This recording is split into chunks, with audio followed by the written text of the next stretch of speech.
말씀은 다니엘 6장입니다. 다니엘 6장 1절로 10절의 말씀, 다니엘서 6장, 구약성경 1242면입니다. 구약성경 1242면 다니엘서 6장 1절로 10절까지의 말씀.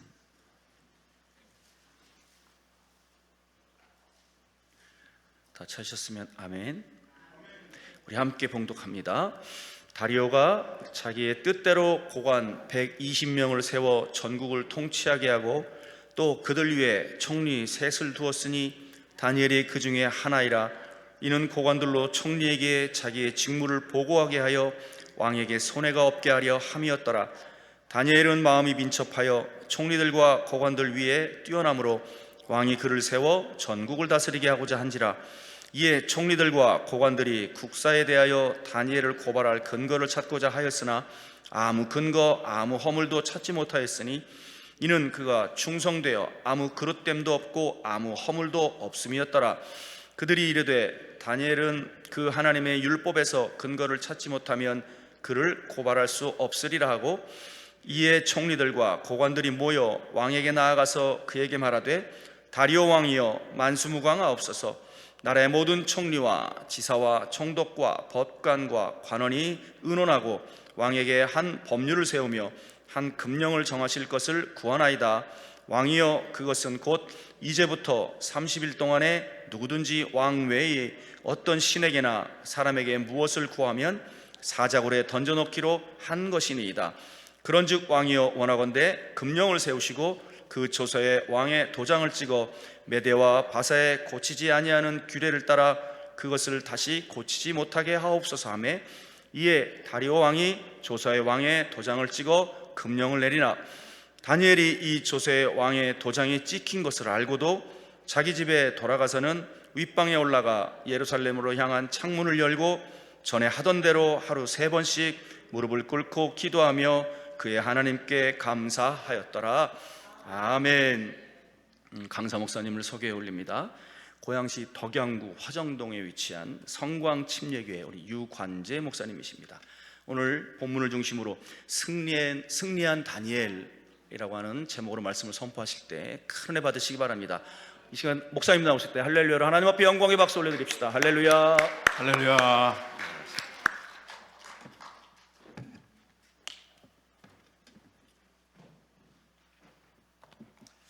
할렐루야. 네, 기도하겠습니다. 하나님, 우리를 귀한 자리, 귀한 시간에 함께 세우셨음을 감사합니다. 오늘 거룩한 갈망으로 주님을 향합니다. 오늘 이 시간 우리 가운데 임재하여 주시옵소서. 말씀하여 주시옵소서. 오늘 우리의 눈을 열어 주의 법의 귀한 것을 보게 하여 주시옵소서. 귀를 열고 주님의 세미한 음성을 듣게 하여 주시옵소서. 우리의 마음과 가슴을 열고 주님의 마음과 주님의 심장을 이해할 수 있는 특별한 시간 되게 하여 주시옵소서. 하나님의 사람들이 여기 있나이다. 한 사람 한 사람 주님의 은혜로 덮어 주시옵소서. 예수님의 이름으로 기도하였습니다. 아멘. 오늘 이 자리에 함께 나온 여러분의 삶 속에, 또 가정의 일터와 내일과 미래 속에 또 멋진 하나님의 역사들이 새로워질 수 있기를 주님의 이름으로 축복합니다. 축복합니다. 한 30년이 넘은 이야기며, 제가 대만을 여행할 기회가 있었어요. 그게 이제 오래전이죠. 저는 여행을 하는데 이 패키지 여행, 이렇게 깃발 들고 쫓아가는 여행이 아니라 제가 그냥 무조건 그 나라 말을 못해도 그냥 3등 열차도 타고 그 다음에 버스도 타고 이러면서 제가 스스로 연구하면서 하는 여행을 굉장히 좋아합니다. 근데 대만에 가서 울라이라는 곳을 가게 됐어요. 울라이는 대만의 산지족의 민속촌 같은 곳입니다. 지금은 이제 관광지로 많이 개발됐다고 하더라고요. 얘기를 드리니까 그 당시에는 관광지로 그렇게 크게 개발되지 않았는데요. 타이베이에서 차를 타고 버스를 타고 이제 그곳까지 한 제 기억에는 몇 시간 걸려서 이제 거기를 가는데요. 아침에 날씨가 너무 좋았어요. 그래서 너무 좋아서 야, 오늘 좋은 여행이 되겠구나. 버스를 탔어요. 마침 제가 맨 앞에 버스 운전사가 왼쪽에 있고 오른쪽에 맨 앞에 탈 수 있었어요. 그래서 뭐 자연 풍광도 보면서 좋은 여행이 시작됐는데 갑자기 먹구름이 몰려오기 시작하는 거예요. 그런데 비가 오기 시작하는데 얼마나 세차게 오냐면요, 앞에 이 와이퍼가 막 왔다 갔다 하는데도 이 잘 안 보일 정도로. 그러니까 옆에 운전사를 보니까 좀 당황한 기색으로 막 긴장을 해서 운전을 하더라고요. 야, 큰일 났다. 이거 어떡하지? 뭐 지금은 뭐 휴대폰 가지고 날씨가 어떤가 이런 거 다 보지만 그럴 때가 아니었으니까요.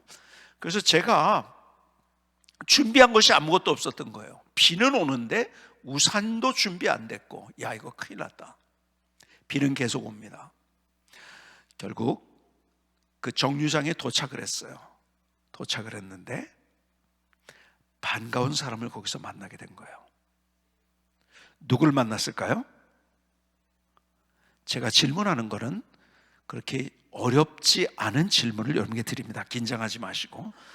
누굴 만났을까요? 예? 우산 파는 아주머니를 만난 거예요. 비가 오고 있잖아요. 아무것도 준비가 너무 반가워가지고 제가 돈을 주고, 대만 돈을 주고 이제 샀어요.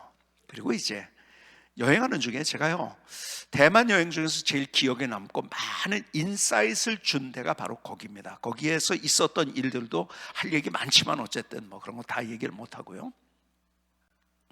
잘 구경을 하고 중간에 이제 비가 그쳐가지고, 거기는 이제 바깥에를 보는 거니까 뭐 안에 내부로 해서 뭐 하는 게 아니기 때문에 중간에 비가 그쳐가지고 여행을 참 잘했어요, 그날.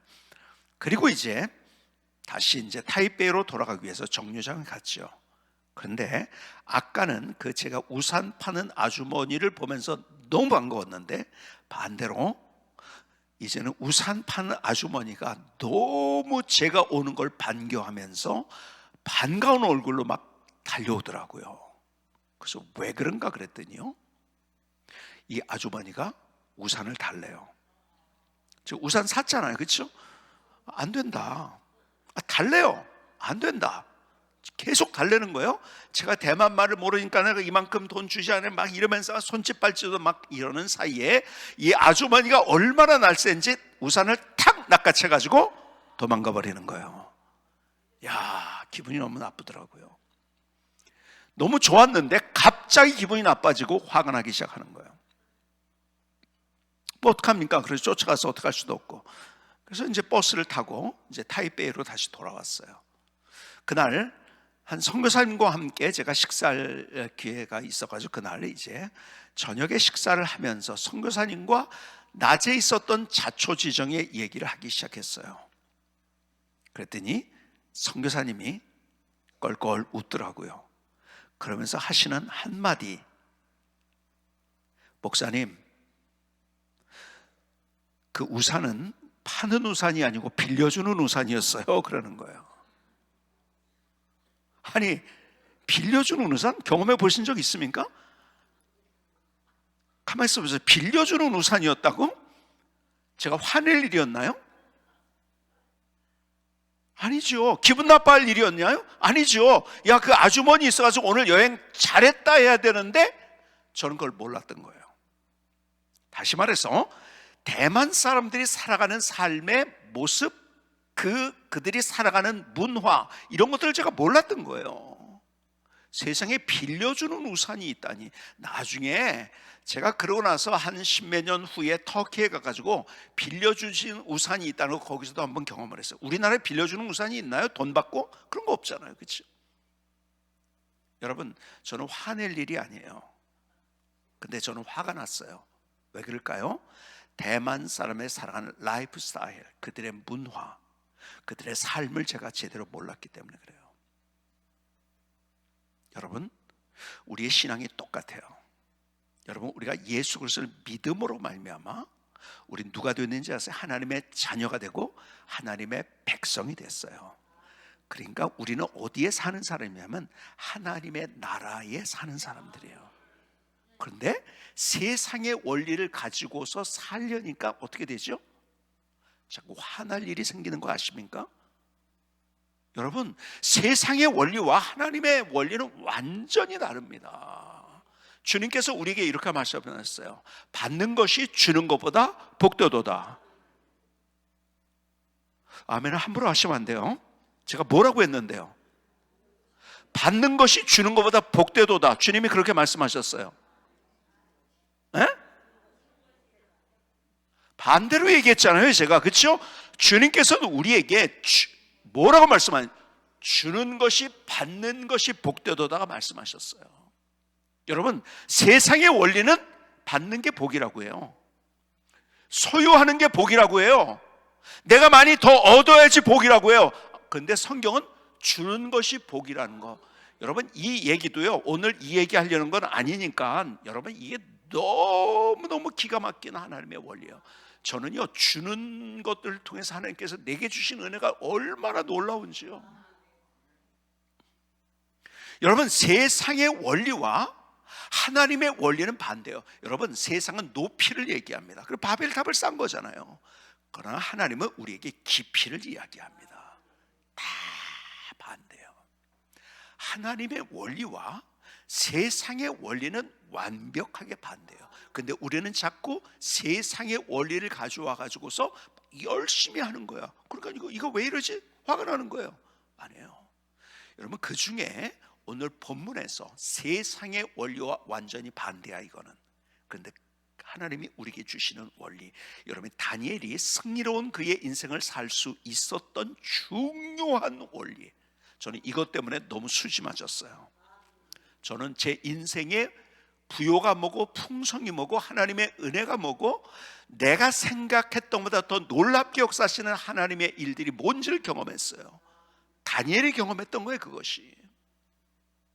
여러분, 세상의 원리와 반대되는 원리 하나를 오늘 본문에서는 우리에게 소개해 주고 있어요. 자, 다니엘의 생애를 한번 여러분 보시겠습니까? 다니엘은요, 원래 그가 잡혀왔을 때 바벨론에 의해서 잡혀오게 된 거예요. 그러다가 바벨론을 정복한 나라가 어디냐면 페르시아입니다. 여러분, 페르시아 대단한 나라입니다. 결국 페르시아가 바사라고 하죠. 성경에서는 페르시아가 정복하면서 유대인들에게 너희들이 고국에 가서, 고레스 왕이 그렇게 한 거죠. 고국에 가서 너희들 성전도 짓고 이제 너희들 마음대로 신앙생활하라, 이렇게 한 거예요. 그러나 아직 여러분, 그 시대는요, 바사, 그 페르시아의 정복 아래 있었던 거예요, 사실은. 그래서 지금도 유대인들은 그 고레스를 위대한 하나님의 선지자라고 이야기합니다. 그리고요, 여러분, 대형 박물관에 가면은요, 고레스가 성경에 있는 대로 유대인들에게 너희들 고국에 가서 성전을 짓고 그리고 너희들 신앙생활 해라, 이렇게 한 칙령을 한, 소위 말해서 고레스, 키루스로 하죠. 키루스 실린더라는 것이 대형 박물관에 있습니다. 성경에 있는 대로. 자, 그런데 보세요. 이 페르시아 바사가 얼마나 대단한 나라인지요. 세계 최초로 아시아, 아프리카, 유럽을 정복한 나라예요. 대단한 나라입니다. 여러분, 이 바사라는 나라, 페르시아라는 나라는요, 소위 말해서 이 금이 얼마나 많은지 금의 제국이라고 불렸던데요. 그래서 여러분들이 그 바사 페르시아 때에 있었던 얘기가 뭐냐면 에스라 느헤미야 에스더거든요. 에스더 이야기에도 금홀, 금잔 이런 게 계속 나오잖아요. 그렇죠? 역사적으로 거기는 금이 많았던 대단했던 나라였습니다. 자, 그런데요, 고국에 돌아가지 않고 있었던 한 인물, 누군지 아세요?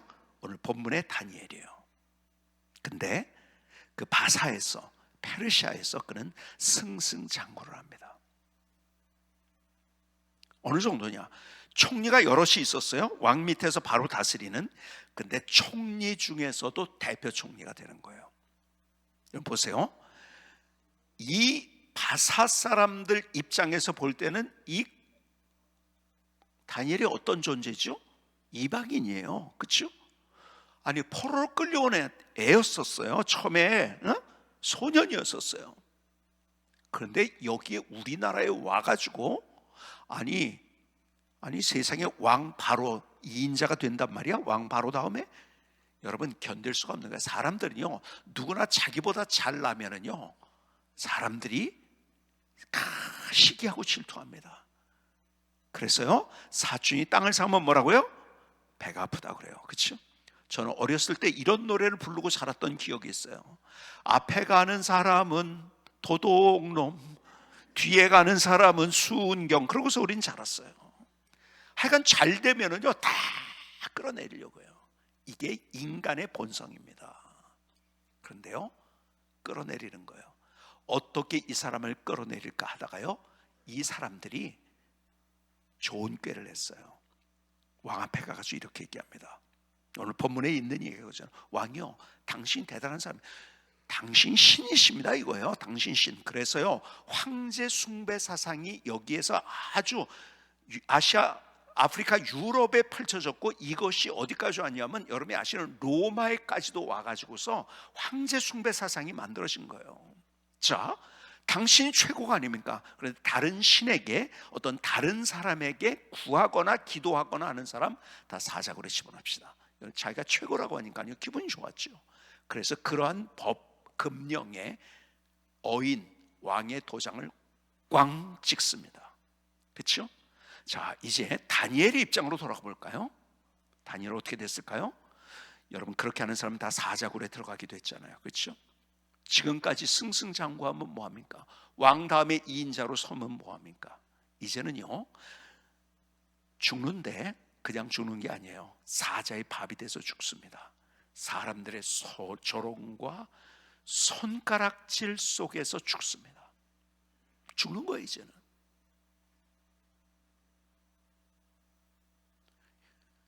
여러분 지금까지 잘 된 게 뭐예요? 결론이 중요하단 말이에요.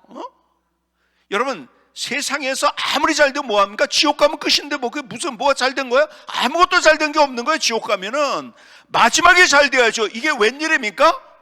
그의 인생의 마지막 황혼에서 이제까지 모든 것이 잘 됐는데 마지막 완전히 저주 속에서 조롱 속에서 그리고 갈기갈기 찢겨가지고 사자의 밥이 돼서 죽는다? 기가 막히지 아닙니까? 그게 당장 자기에게 닥친 현실이 되었던 거예요. 여러분 그런 문제를 만났어요. 죽음도 그냥 죽음이 아니에요. 비참한 죽음을 죽는 거예요. 조롱 속에 죽는 거예요. 여러분 우리가 문제를 만났어요. 여러분 사업에 실패를 합니다. 예를 들어서 뭐 왕따가 됩니다. 그럼 어떻게 됩니까? 우리 안에 드는 마음은 불평하죠. 하나님 이게 뭐예요? 나 하나님 열심히, 여러분 다니엘처럼 열심히 하나님을 섬겼던 사람이 있는, 하나님 열심히 섬겼는데 이게 뭐예요? 딱 우리 안에 먼저 튀어나오는 것, 이거 뭔지 아세요? 불평, 원망, 분노예요. 그렇죠? 자, 그런데 보세요. 다니엘이 어떻게 했는가를 볼까요? 근데 다니엘이 이랬기 때문에 그런 승리자가 됐다는 거예요. 10절을 볼까요? 다니엘이 조세의 왕의 도장이 찍힌 것을 알고도 자기 집에 들어가서는 윗방에 올라가 예루살렘으로 향한 창문을 열고 전에 하던 대로 하루 3번씩 무릎을 꿇고 기도하며 그의 하나님께 뭐라고요? 감사하였더라.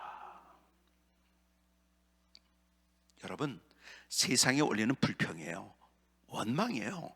분노예요. 하나님에 올리는 감사라는 거예요. 기가 막힌 하나님에 올리. 그래서 우리에게 뭐라고 말씀하셨는지 범사에 감사라고 말씀하셨어요. 여러분 좋을 때 감사해야죠. 근데 진짜 감사할 때가 언제인지 아십니까? 안 좋을 때 감사하라는 거예요. 근데 많은 사람들이 이 하나님의 원리를 깨닫지 못하고 그냥 쉽게 불평합니다. 이게 우리의 문제라는 거예요. 여러분 예수님께서 오병이어의 기적을 여러분들이 한번 생각해보면 너무 잘 알죠, 그렇죠? 보리떡 5개와 물고기 2마리로 5,000명 12광주에 남는 기적을 일으켰어요. 그때 소년의 그 보리떡 5개와 물고기 2마리를 가져왔죠. 그때 주님께서 그 앞에서 어떻게 하셨는가? 그 상황은 어떤 상황이냐면 너희들 이 사람들 좀 먹일 수 있겠느냐? 안드레와 빌립이 다 뭐라고 했는지 아니 이 사람들 어떻게 먹인다고요? 그들은요, 쉽게 얘기하자면 신경질 내고 있었어요. 분노하고 있었어요. 아니, 어떻게 먹인다고요? 말도 안 되는 소리 하세요. 예수님, 이 5천 명이 있는데 아무것도 없어요. 너 먹일 수 있겠냐? 그랬을 때 그들은 원망했어요. 근데 주님께서 보리떡 5개와 물고기 2마리를 가지고 이렇게 성경은 표현합니다. 축사하셨어요. 자, 이게 중요해요. 축사가 중요합니다. 여러분, 축사가 뭘까요? 여러분, 축사라는 말의 의미가 뭘까요? 이렇게 얘기하면요 좀 어려운 것 같고, 우리는 이제 이럴 때는 제가 사지선다로 하겠습니다. 1번 축사. 1번 제가 사전을 찾아봤는데 축사의 첫 번째 의미, 귀신을 쫓아냄. 귀신 쫓아낸 건가요? 축사가 뭐예요? 2번 작게 베꼈음. 3번 축하의 말을 함. 4번 축복 기도를 함. 4번 급하셔가지고. 5번이에요. 우리가 오해하는 게 축복 기도했다고 오해합니다. 아니에요. 여러분, 축사라는 것은 단어의 뜻이 뭐냐면, 축은 빌, 기도할 축자예요. 사는 살에 감사할 사자예요. 감사의 기도를 드렸다는 거예요. 아세요? 그래서 성경은, 영어 성경에는 더 분명하게 이렇게 기록이 되어 있죠. 영어 성경이 He gave thanks to God. 하나님 앞에 감사의 기도를 드린 거예요. 여러분, 축복 기도했다고 오해하지 마세요. 원어가 뭐냐면, 그리고 축사라는 의미가 뭐냐면, 여러분, 감사의 기도를 드렸다는 거예요. 아세요? 여러분, 모든 사람이 안 된다고 하고 그들이 이 사람들을 어떻게 먹이냐고 불평하고 있을 때 오히려 주님께서는 어떻게 하셨어요? 감사하셨어요. 감사의 기도를 드린 거예요. 여러분 보세요. 보리떡 5개와 물고기 2마리를 가지고 5천 명을 먹이고 12광주를 남긴 다음에, 야, 하나님 감사합니다, 이게 아니에요. 뭔지 아세요? 불평할 수밖에 없는 상황에서 감사의 기도를 드렸다는 거예요. 아멘? 아멘? 이게 하나님의 원리예요. 믿음이 뭔지 아세요? 여러분, 이게 믿음인가요? 아니에요.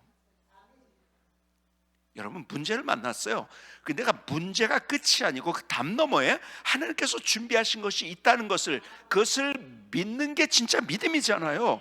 여러분, 믿음이 있으면 감사할 수밖에 없는 거예요. 왜 감사 못하는지 아세요? 믿음이 없으니까. 이게 끝이라고 생각하니까 불평하는 거죠. 이게 끝이에요. 불평하는 거죠. 여러분, 주님께서 그분의 삶을 통해서 우리에게 가르쳐준 원리가 뭔지 아세요? 문제 앞에서 감사하라는 거예요. 자, 조금 더 가볼까요? 이게 요한복음 6장에 있는 얘기인데 11장으로 가면은 나사로를 살리십니다. 그렇죠? 근데 나사로가 병이 들었다는 얘기를 듣고 예수님께서는요 지체를 하세요.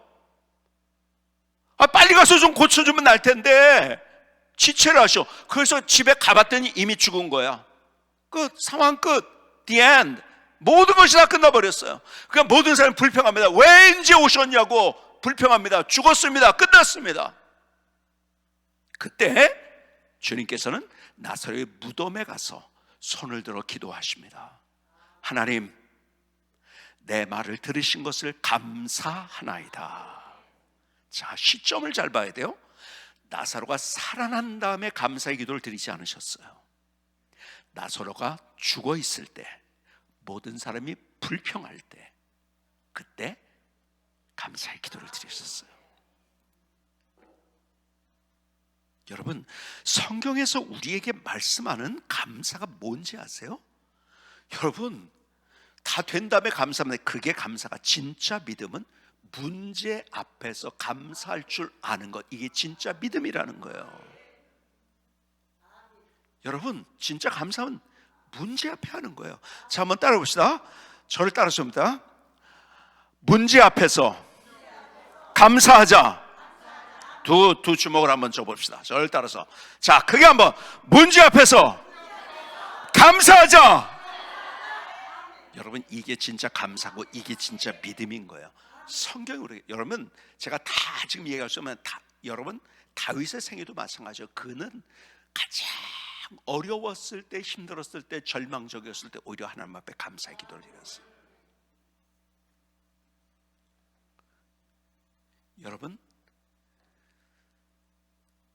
이게 깨달아지고 이게 우리의 삶이 되어야 되는 거예요. 그래서 하나님의 다스림과 통치를 경험하는 거예요. 세상의 원리로 우리가 삶을 살아도 어떻게 하나님의 역사를 경험하냔 말이에요. 그렇죠? 아니요, 세상의 원리가 늘 계속 또 화나고 분노할 일만 더 생기는 거예요. 여러분, 여러분들의 삶이 문제 앞에 감사하는 믿음이 될 수 있기를 주님의 이름으로 축복합니다. 자, 그런데요, 오늘 보니까 근데 중요한 게 있어요. 뭐가 중요한지 아세요? 두 번째로 보니까요, 10절을 다시 보시면 다니엘이 이곳에 왕의 도장이 찍힌 것을 알고도 자기 집에 돌아가서는 윗방에 올라가 예루살렘을 향한 창문을 열고 전에 하던 대로. 무슨 말일까요? 전에 하던 대로. 여러분, 감사가 여러분 갑자기 감사 안 나옵니다. 이게 습관이 돼 있다는 거예요. 이런 감사가 습관이 돼야 되는 거예요. 여러분, 우리의 인생은 결국 뭔지 아십니까? 습관이 나를 지배해버립니다. 나도 모르게. 아세요? 제가요 1981년도에 미국에 갔어요. 뉴욕에 갔어요. 너무 미국이 잘 사는데요, 제가 충격받은 게 뭐냐면 그 당시에 거지들이 그렇게 많다는 거예요. 홈리스라고 하죠. 거지들이, 야, 어떻게 이런 거지들이 있지? 근데 다 뭐냐면 그 사람들은 알코올 중독자들이었어요. 나 너무너무 놀랐는데 거지들이 있다는 것을 보고요, 제가 81년도만 해도요, 우리나라가 70년대까지 북한이 더 잘 살았던 거 아시죠? 여러분, 남북이 나눴을 때 모든 물자와 그 다음에 그 무슨 발전소니 뭐 이런 것들이 다 북한에 있었거든요. 여러분, 그 당시에 80년대 초반 81년도에 고기 먹는 것도 그렇게 쉽지 않았을 때, 이야, 그때 처음 LA 갈비를 먹는데, 야, 세상이 이렇게 맛있는, 살짝 우리나라는 그 당시에 어떤 고기냐면요, 농사 짓다가 병들고 또 막 근육만 있어가지고 씹으면은 오징어 같은 그런 고기만 먹었었잖아요. 그렇죠? 야, 이게 살살 녹는데요, 그냥 빨려 들어가는 것 같아요. LA 갈비를 그때 처음 먹은 거예요. 제가 과일이 쌓여있는데요, 이건 뭐 계절과 상관이 없이 과일이 있는 거예요. 이야, 우리는 그때 그냥 딸기철에 딸기 먹고, 그 다음에 뭐죠? 수박철에 수박 먹고, 그것밖에 없었잖아요. 무슨 뭐 여기서 하우스 이런 거 있었나요? 아무것도. 야, 우리나라에는요, 그 당시에 벌써 그러니까 바코드로 해가지고서 우리나라에는 그냥 조그만 동네 그냥 가게들만 있었을 그때인데요. 막 지금으로 얘기한다면 막 이마트니 무슨 롯데마트니 같은 것이 있는데 산더미 같이 쌓여 있는데요. 저는요 충격을 받았어요. 그래서 계산하는데도요, 막 우리는 숫자 가지고서 막 하는데 띡 하니까 계산이 딱 나오는 거예요. 81년도예요, 그게. 야, 이렇게 잘 사는 나라. 그게 충격을 받고, 두 번째 충격받은 게, 그런데 거지가 있다는 게 충격받았는데, 더 충격받은 게 있었어요. 뭔지 아세요? 야, 뉴욕에 갔는데요, 야, 거지들이 영어를 너무 잘하더라고요. 이야, 어떻게 저렇게 영어를 잘해요? 제가 그래서 충격받은, 야, 나보다 영어를 잘하네? 저보다 똑똑해서 영어를 잘할까요? 여러분, 언어는 습관입니다. 그렇죠?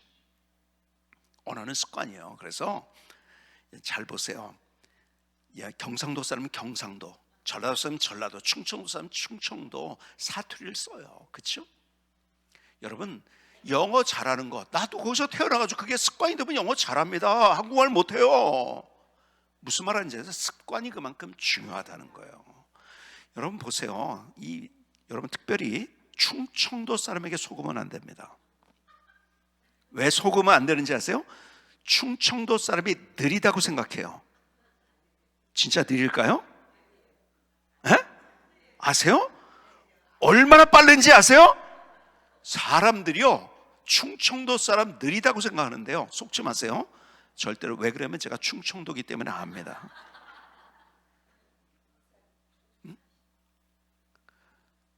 그러니까 충청도 사람은 급해가지고 끝에가 이 하고서 이렇게 올라가 버리니까는 그래서 느리다고 생각하는데 절대 그렇지 않아요. 그러니까는 모든 언어가 다 단축형이에요. 뭐 흔히 이런 얘기 들어보셨죠? 사모님 춤 한번 추시겠습니까? 뭐 이렇게 서울에서는 얘기를 해요. 근데 충청도에서는 어떻게 하죠? 출튜? 그럽니다. 출튜? 다 단축형이에요. 아니요, 됐습니다. 그렇게 못해요. 됐슈. 다 그래요. 요즘 보신닭 먹는 사람 많이 없는 것 같은데 옛날에 보신닭 많이 먹었잖아요. 저희 할아버님이 96세에 건강하게 살아계시다가 돌아가셨는데요. 아주 그래서 9988 뭐 이런 얘기들 하지만요, 정말 우리 할아버님이 장수를 하셨어요. 근데 젊을 때 폐병이 있으셔가지고 폐 하나가 없으세요. 그런데도 그렇게 오래 사셨어요. 근데 우리 할아버님이 옛날에 하셨던 말씀, 자기가 죽을 뻔했는데 개고기 먹고 살아났다고. 그래서 우리는 개고기가 보약이었잖아요, 옛날에. 지금 먹으면 이제 완전 야만이라고 하지만요. 근데 옛날에 개고기 뭐 먹으려고 할 때 저 혹시 개고기 먹을 줄 아세요? 서울에선 그래요. 그렇죠? 충청도에서 어떻게 하는지 아세요? 예?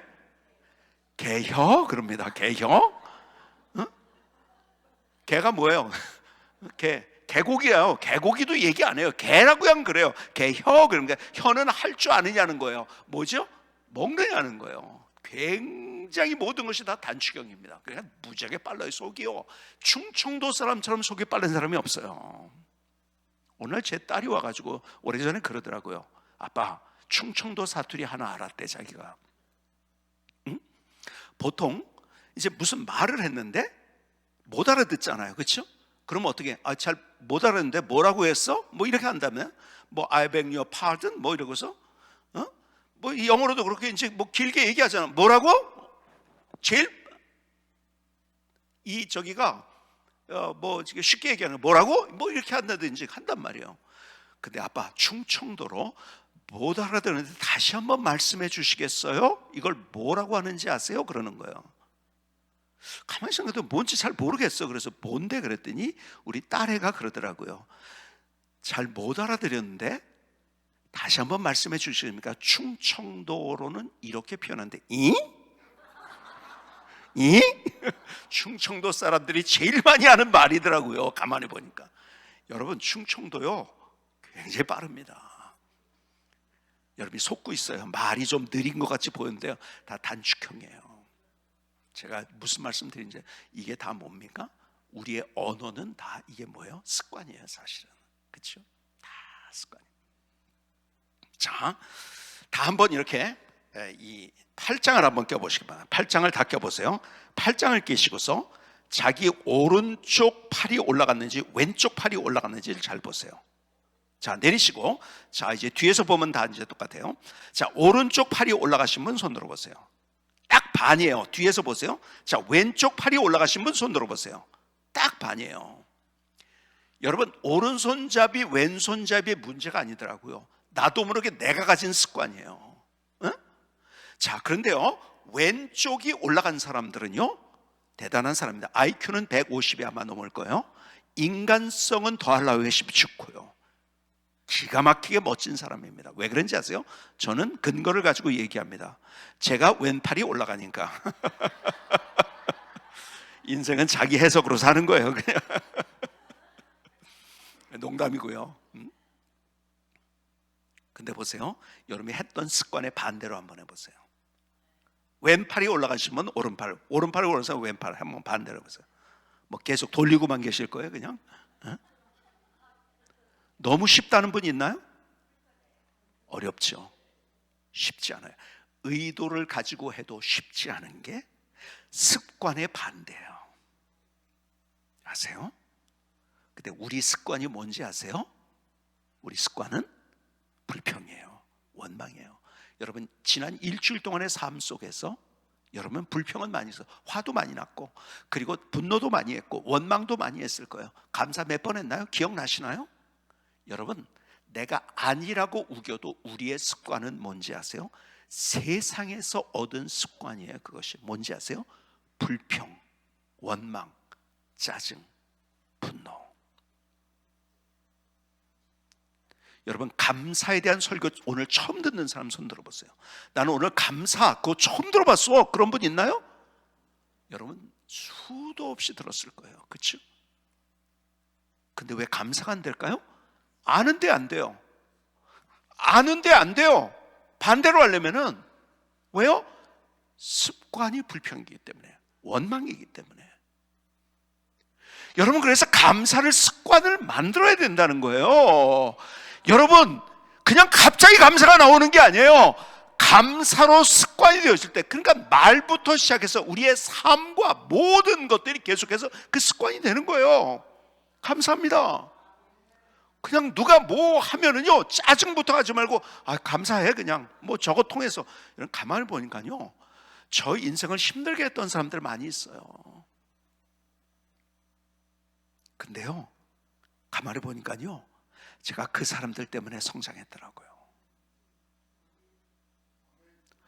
제가 목사가 돼가지고 사역을 하면서요, 저를 제일 하나님께서 저를 훈련시켰던 때가 언제인지 아세요? 많은 장면들인데 그때가 언제냐면요, 제가 군대 갔을 때예요. 군대를 제가 어떻게 갔는지 아세요? 저는요, 30살에 목사 안수를 받고 결혼을 하고 아이 하나가 있는데 일반 사병으로 간 사람이에요. 아직까지 저처럼 한 사람 제가 전국에서 보질 못했어요. 너무 기가 막혔어요. 제가 미국에 유학을 갔거든요. 유학을 갔다가 공부를 하다가 군대를 안 가고서 간 거예요. 연기를 할 수 있었기 때문에. 근데 제가 믿는 구석이 있었어요. 뭐가 믿는 구석인지 아세요? 그 당시에 어떤 제도가 있으면 석사장교라는 제도가 있었어요. 미국에서 공부하거나 외국에서 공부한 사람이 한국에서는 시험을 봐야 되는데 외국에서 공부한 사람은 그 당시에 외국에서 공부한 사람이 별로 없기 때문에 B학점 이상이면 다 가는 거예요. 그거는 뭐 당연히 석사 하나를 했어요. 이거 뭐 공부한 것 같지가 않다고 그래서 또 하나를 했어요. 그래서 이제 군대를 가려고 딱 제가 공관에서 이제 그것을 내가 내 원서를 내가지고 하는 거거든요. 원서를 써가지고 원서를 딱 쓰러 갔는데 깜짝 놀랐어요. 원서가 마감이 끝났대요. 한 3개월 정도 받았던 것을 일주일도 안 받고 끝내버린 거야. 왜 그러냐면 그 당시에 전두환 노태우 대통령 아들 때문에 생겨난 제도다 그래가지고 난리가 나가지고 그게 갑자기 팍 줄어버린 거예요. 이야, 그거 하나 믿고 있었는데 어떻게 이제. 근데요, 저는요, 미국에서 제가 있었던 교회에서 영주권을 내줘가지고 제가 미국에 눌러 앉아 있으면 군대 안 가고 있을 수 있었어요. 제 같이 갔던 사람들이 대부분 그렇게 했어요. 근데 저는 대안의 남아로서 군대를 가야겠다 무조건 왔어요. 왔는데 보니까 가는 좋은 게 하나가 있더라고요. 뭔지 아세요? 군 먹으러 가는 거예요. 그래서 제가 목사 안수를 받은 거예요. 군 먹으러 그냥 가는 거예요. 그래가지고 총회에서 빨리 목사 안수 받고 있으라고. 군 먹으러 가는 사람은 좀 이렇게 그 단축해서 여러 가지를 해줘가지고 혜택을 줘가지고 목사 안수 받게 해주거든요. 영순이었어요. 제가 가는 거예요 그냥. 근데 받고 나가지고서 얼마 있다가 총회에서 전화가 왔어요. 뭐라고 하는지 아세요? 그 해서부터 총회 추천으로 가는 군목제도가 없어졌대요. 야, 기가 막히더라고요. 그래서 그 다음에 뭘로 갈까? 결혼하고 목사 안수 받았으니까 조금 이제 약간 여유가 있는 데로 가서 카츠에서 가려고 시험 보는 거니까요. 그 당시엔 시험 봤어요. 시험을 보려고 딱 원서를 쓰려는데 못 써요. 왜 못 쓰는지 아세요? 만 26살까지만 되는 거예요. 두 가지가 넘었어요. 중요하게. 일반 사병으로 가느냐, 그냥 학사장교로 가느냐. 근데 학사장교는요 3년에 6개월 훈련기간 42개월을 하는 거예요. 너무 길더라고요. 짧고 굵게 갔다가. 저의 세대는 교련을 했던 세대예요. 그래서 군 복무단축에 더 있어가지고 제가 그래서 그냥 짧게 갈 수 있기 때문에 사병으로 갔어요. 그때서부터 이 얘기는 여러분 눈물 없이는 들을 수가 없어요. 기가 막히더라고요. 제가 부대 자대밭이 받고서 그 다음 날인가요? 전화가 온 거예요. 그다음 사병에게 전화가 온다는 거예요. 제 동기 중에서 육사를 간 친구, 저희 같이 학생회 활동을 하면서 제일 친했던 친구인데요. 동기 중에서, 고등학교 동기 중에서 이 친구가 육사를 갔어요. 그 어느 하늘아래 있을까? 분명히 군에 있을 텐데 이 생각은 없었는데 전화가 왔는데 딱 그 친구예요. 변성찬이라는 친구예요. 놀래가지고 보니까 그 친구가 어디 있는지 아세요? 우리 부대에 있는 거예요. 계급이 뭘 것 같아요? 장교죠. 물론 계급이 뭘 것 같아요? 대위? 소령으로 막 진급해서 사단장 비서실장을 하고 있더라고요. 저는요, 짝대기 하나, 여러분 짝대기 하나 무시하지 마시기 바랍니다. 군대 가신 분은 알아요. 훈련병 때, 무등병 때는요, 별이 부러운 게 아니라 짝대기 하나가 부럽습니다. 저는 수송부대에 있었어요. 왜 수송부대에 있었냐면 제가 운전 경력이 많다고 사단장 운전병을 하라고 한 거예요. 근데 여러분 봤더니요, 그 당시에 군종 참모가 저하고 동기들이에요. 그러니까 어떻게 사단장 운전병 하겠냐고 거기 수송대장한테 이 얘기를 해가지고, 그래서 서무계 행정병 시키라면 좋겠다. 제가 서무계를 했어요. 행정병을 했어요.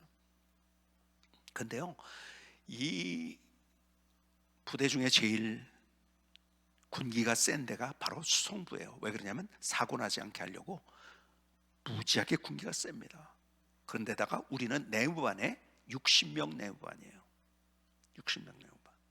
근데 빼치카라고 했죠. 그 당시에 빼치카가 3대가 있었던.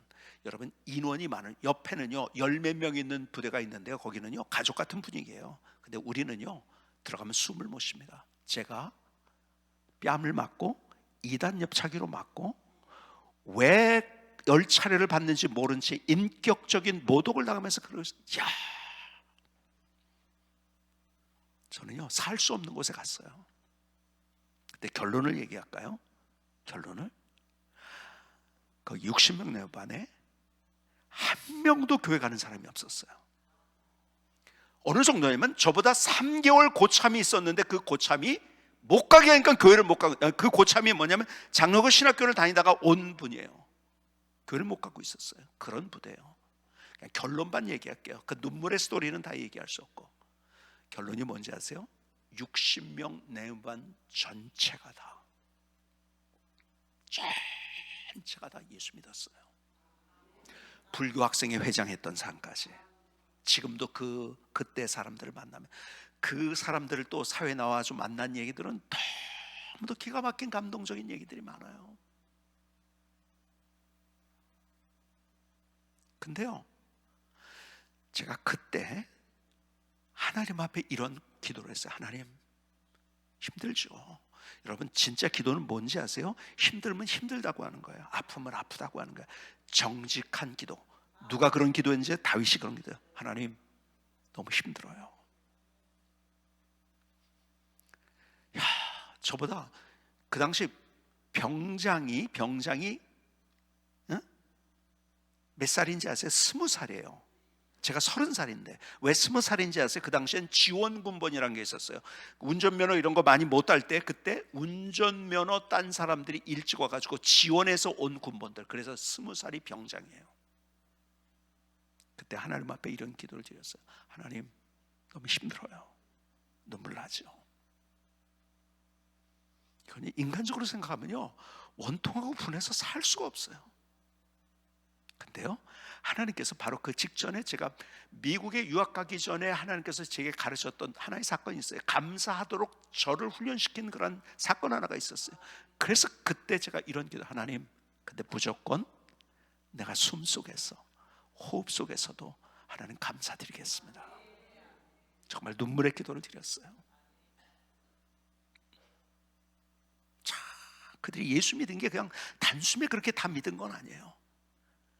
정말 눈물의 스토리들이 있어요. 제일 먼저 예수 믿은 사람이 어떤 사람이면, 저보다 고참이 어느 날 이제 제대를 하는 거예요. 제가 이제 막 일병 말 상병을 막 달기 전이었는데요, 그 고참 둘이 저를 그러더라고요. 야, 유관재, 저를 힘들게 했던 사람들이거든요. 점호 끝난 다음에 저 행정반으로 와 그러는 거예요. 그러니까 오라니까 뭐 고참이 오라니까 가야죠. 뭐 저보다 7살은 아래죠. 그 사람도 7살은 아래였어요. 딱 문을 열고 들어가는데 두 사람이 그 자리에서 무릎을 탁 꿇더라고요. 저한테. 깜짝 놀랐죠. 왜 그러냐고 그랬더니 저한테 이렇게 얘기하더라고요. 그날을 잊을 수가 없어요. 저한테 그렇게 야자하면서 힘들게 했던, 욕했던 그 고참이요, 그날 저한테 이렇게 얘기하더라고요. 목사님, 잘못했습니다. 용서해 주세요. 자기들이 군대 와서 교회를 가봤는데 거기에서 예수님이 누군지를 알게 됐고 내가 인생을 어떻게 살아야 될지 알았대. 고맙다고.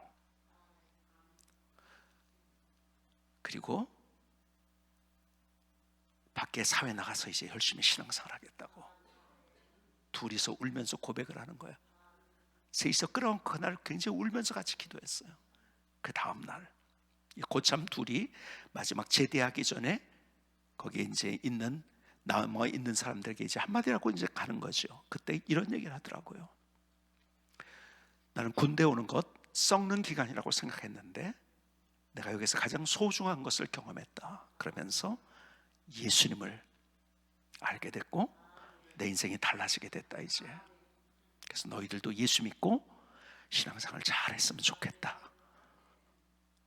마지막 말을 그렇게 한 거예요. 그때서부터 교회 가는 분위기가 된 거죠. 나머지 눈물 나는 이야기들이 많이 있죠. 근데 어디서부터 출발했는지 아세요? 감사로부터 출발한 거예요. 하나님이 저를, 하나님의 드라마가 뭔지, 하나님의 기적이 뭔지, 하나님이 내 안에 어떤 은혜를 베푸는지를 경험할 수 있었던 중요한 것, 그것이 감사였던 거더라고요. 여러분, 계속해서 진짜요, 이거는 숨 막히는 상황 속에서 감사합니다, 감사합니다, 그냥 계속 되뇌인 거예요. 그냥 감사합니다. 감사가 습관이 되더라고요. 진짜 하나님의 역사를 경험하더라고요. 자, 그런데 보세요, 마지막 한 가지를 여러분에게 드리려고요. 자, 첫 번째 뭐예요? 문제 앞에 감사해요. 두 번째 뭐예요? 감사가 습관이 돼야 돼요. 근데 세 번째 10절을 볼까요? 다니엘이 이 조서에 왕의 도장이 찍힌 것을 알고도 자기 집에 돌아가서는 윗방에 올라가 예루살렘에 향한 창문을 열고 전해하던데, 자 보세요, 왕의 도장이 찍힌 것을 알고도, 무슨 말일까요? 다른 말로 의역을 한다면, 쉽게 더 번역을 한다면 무슨 말일까요? 예? 이런 얘기예요. 왕의 도장이 찍힌 거 알았다는 거 뭐냐면 자기 기도하고 하나님 앞에 나가면은 죽는다는 거 알았다는 거예요. 그렇죠? 그 뭐예요? 쉽게 얘기하면 죽을 줄 알고도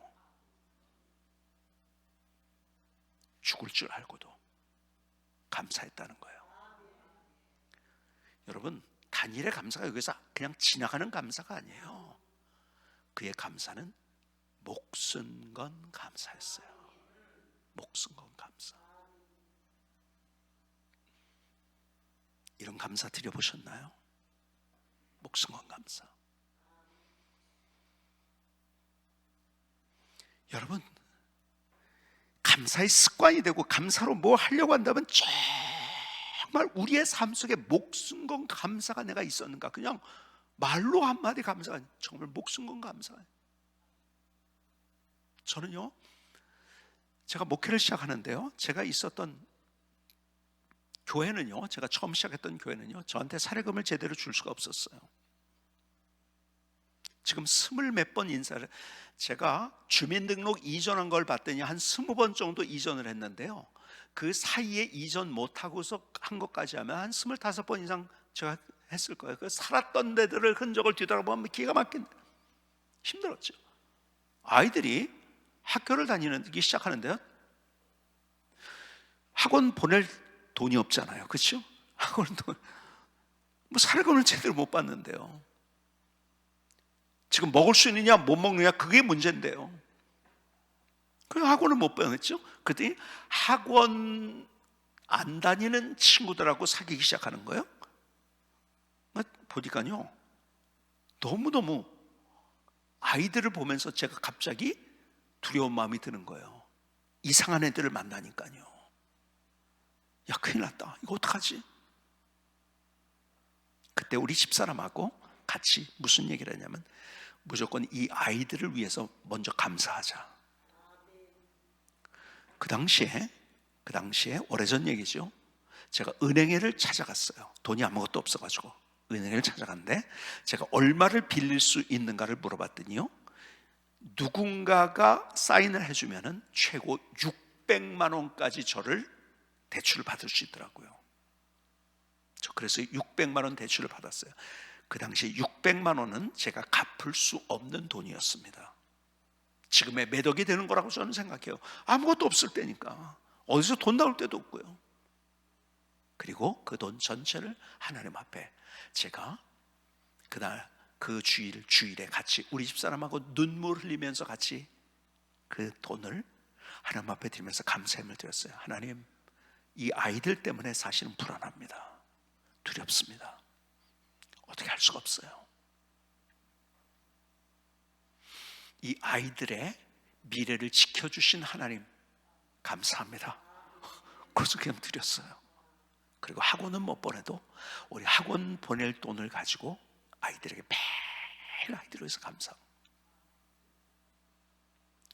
그 아이들 때문에 경험한 하나님의 은혜가 얼마나 놀라운지 그 얘기를 하면 제 자랑하는 것 같아서 제가 안 하려고 해요.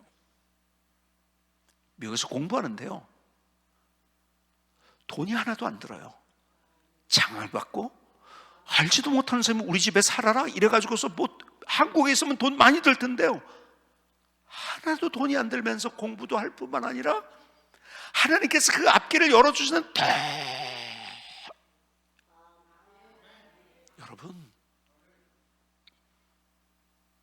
그래서 또 감사하고 또 감사하고. 그러니까 이게 뭐냐면 이제는 뭐 감사는 자동으로 나오는 거예요. 그냥 자동. 여러분, 첫 번에 여러분 습관을 만들 때는요, 아까 본 것처럼요 쉬운 일이 아니에요. 그런데 계속 하다 보면 이게 자동이 돼버립니다. 진짜 습관이 되는 거예요. 그냥 무조건 감사해. 문제 만나면 이제는 아유 하나님 감사합니다. 뭐 그것 가지고서 무슨 뭐 그냥 뭐 두려워할 것도 없어, 염려할 것도 없어, 화낼 것도 없어. 하나님 감사합니다. 하나님이 역사하시니까. 인생을 내가 산다고요? 아니요, 하나님이 역사해 주시는 거예요. 세상은요 네가 살라고 하는 거예요. 니체 같은 사람들, 네가 열심히 하면 돼. 니체가 이 세상 하나님이 없이 사는 사람에게 굉장히 위로를 준 사람이에요. 왜 그런지 아세요? 유명한 짜라투스트라는 이렇게 얘기했다 뭐 이런 책들이 있잖아요. 니체의 핵심이 뭔지 아세요? 하나님 없다는 거예요. 근데 네가 능력이 있다는 거예요. 어? 그러니까 그 네 능력을 개발하면 돼. 자기 개발을 얘기하는 거예요. 그래서 열심히 하면 내가 뭔가 할 수 있어. 여러분, 니체가 네 노력으로 된다. 여러분, 자기개발서 따라가지 마시기 바랍니다. 자기개발서는요 니체가 한 걸 가지고 개발한 거예요. 결국 능력이 있었어요, 니체가. 근데 어떻게 됐습니까? 그의 결과는 어떻게 됐죠? 여러분, 미치광이가 됐어요. 모든 사람들, 참 지금 가만히 보면 이 시대는요 포스트 모더니즘이라고 하는데 이 모든 사조가 어디서부터 출발했는가 제가 연구를 해보니까 니체더라고요. 하나님 없이.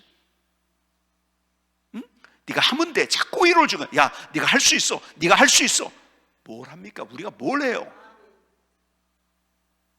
하나님이 하시죠. 결국 하려다가 안 되면은 사람들이 어떻게 미쳐버리는 거예요. 그렇죠? 막 열심히 하는데 안 돼. 그럼 미쳐버립니다. 그래서 진짜 니체는 미쳐버렸어요. 모든 사람과 더 원수가 됐어요. 그렇죠? 그리고 하나, 바그너라는 음악가 마지막 한 사람은 그 사람과도 원수가 됐어요. 모든 사람은 지금 시대가 니체같이 가는 거예요. 다 원수돼요. 다 원수야 그냥 나. 그러니까 미치광이가 됩니다. 다 미쳤어요. 이 세상 뉴스 보세요. 다 미쳤잖아요. 내가 하려니까 그런 거예요. 바보 같듯이 니체에 넘어가고 있는 거예요. 아니에요. 하나님이 하시지 우리가 어떻게 합니까?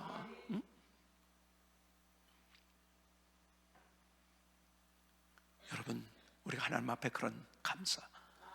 저는요 야곱이요 투덜투덜 형이 죽이려고 하니까 도망자가 됐어요. 그렇죠? 광야를 지나가죠.